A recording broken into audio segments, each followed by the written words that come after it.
ዳዊት ጦርነቱን በፈጸመ ጊዜ በቤተ መንግስቱ ትልቅ ግብዣን አደረገ ይላል። ትልቅ ግብዣን አደረገ።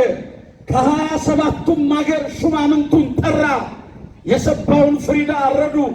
የወይን ጠጅ ደባልቀው እየጠጡ ዳዊት ለሹማምንቱ እንዲህ ሲል ጥያቄ አቀረበ ይላል። ጦርነቱ በድል ተጠናቀቀ።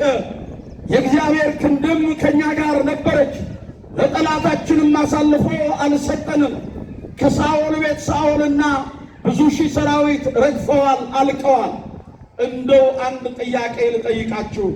ከሳኦል ቤት ለስሙ ማስጠሪያ የሚሆን ለዘር የቀረ የሳኦል ዘር ነው ተብሎ ሊጠራ የሚችል የተረሳ የወደቀ አንድ ሰው እንኳን የለም ብሎ ጠየቀ። ማነው እሱ? የሰማኝ ብቻ ይመልስልኝ። ማነው እሱ? በሉ ላልሰሙት አሰሟቸው። ማነው እሱ? ዳዊት፣ ንጉሡ ዳዊት።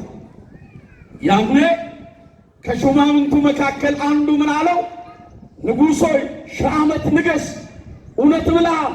የእግዚአብሔር ክንድ ከኛ ጋር ነበረ፣ ለጠላትም አሳልፎ አልሰጠንም።